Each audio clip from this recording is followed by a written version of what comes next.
Hey guys, GameBoy3800 here once again, back for another computer build. This is the start of Project Ember.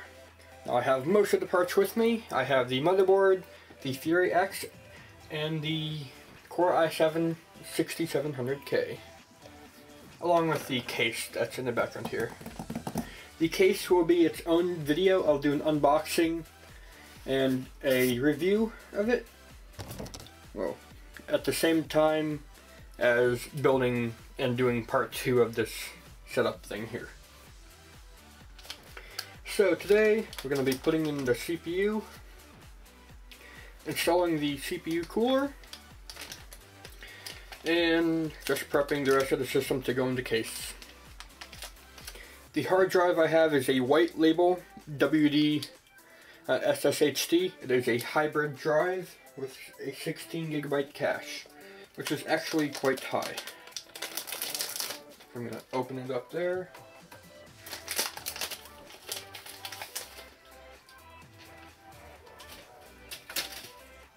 And here we are. This is the most white label you could possibly get. It's got absolutely nothing written on it. And here you can see some of the SSD cache with more white labels. And the Fury X, that can come out for now since it's going to be in. Usually I would put in the video card last. This one's going to have to go in first because of its cooler design, being all liquidy and stuff. And to get me to get a screwdriver to undo this stupid lock here. Yay, it's done. Is it? Yeah, there we go. Let's move the Fury X someplace safe. Okay, we're going to take the processor out of its little box here.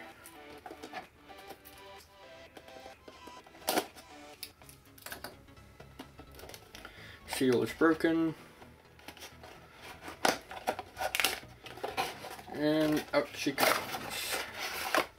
No cooler, no anything. It does have the sticker though, so I will save that.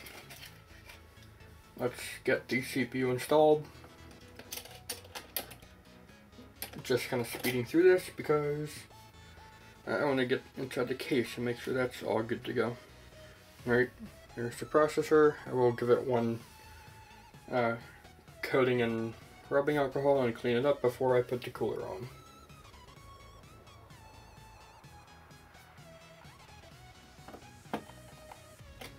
Alright, there we go. Off pops the cover.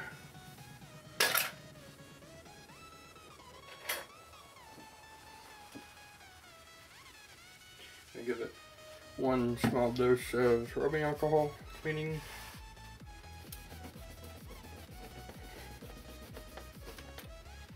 Alright, there we go. Let's dry it up. The other side.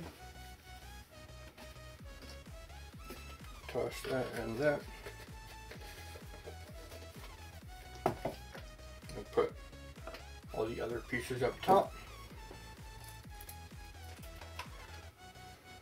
And the cooler we will use is the Hyper T4 that I was going to use for Project Puny, but the case for Project Puny was too puny and it wouldn't fit.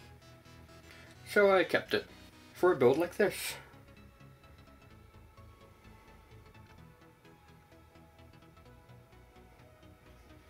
So there's a nice size dot. Maybe a bit too much, but according to Luke from Linus Tech Tips, there's no real too much amount really. Alright, so I already have some of the CPU things installed. Like for instance, I've got the backplate already on there. You can't really see it. There we go.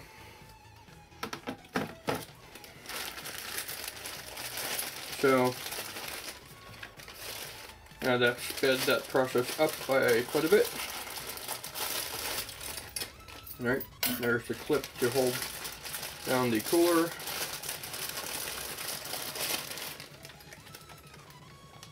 And then here's one side.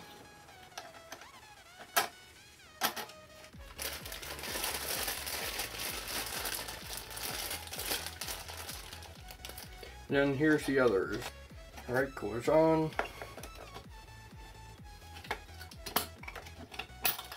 Oh, that's way too loose. There's no way it can be like that. Did I get a thing on wrong? The bracket here? What does the instruction thing say? Yep, it was on upside down. Yay! I'm a genius, I think. Who put these on so tight? Oh wait. There we go, that's on now.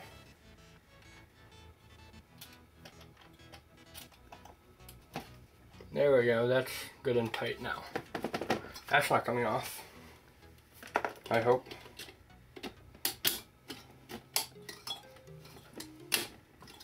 Still seems a tad loose, but it'll live. I'll tie that up later. All I want to do now is make sure that nothing died, so let me get a memory stick or two.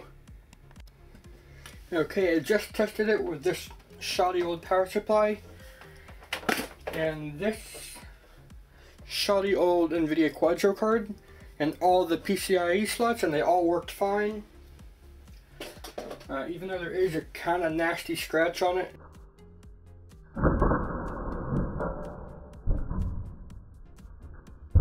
And it does seem like it goes right over some tracers. It seems like nothing bad has happened. Seems like. I have not tested any of the 1X slots or the M.2 slots.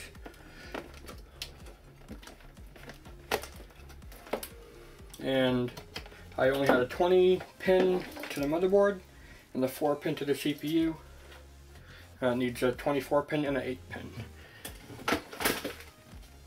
But it seems like it was able to do just fine anyways. I tried these two memory cards as well, and I didn't want to boot, but then I put in a confirmed working one from Bolide, and it booted up just fine all times when I had the card in one of these. So that's good, it's still alive. I will continue to use it. And until I get my actual memory cards, this is going to have to be how the system stays. Let me organize this fan wire at least a little bit.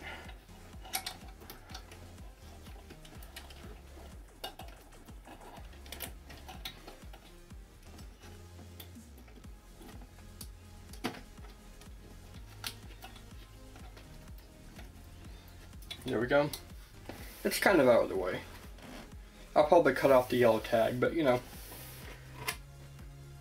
Yep, and I still have no idea why they want to put SATA Express on here. I have never seen a SATA Express drive before. Are they even a thing? Will they be a thing? Are they just wasting their time saying it's going to be a thing? Or no? Answer, I'm not sure. But yeah, let me give you a good look at that scratch, because with the Fury X in place, it is so hard to get a good look at, or get a good grip on the ends here. Yeah, it's probably not actually so bad, but you can see it there. It's not pretty, I'll tell you that. And I guess that's a flaw with the motherboard design. How it's so difficult to switch when there's a card in there. It's not like the Fury X is a heavy card, it's a very light card for its power. And I just don't know why I did that. But I guess next up is a unboxing of the case. That will be the next video. So if you enjoyed me almost killing the motherboard, go ahead and leave a like, favorite, comment, share, subscribe. Thanks, Game Boy out. I'll see you next time.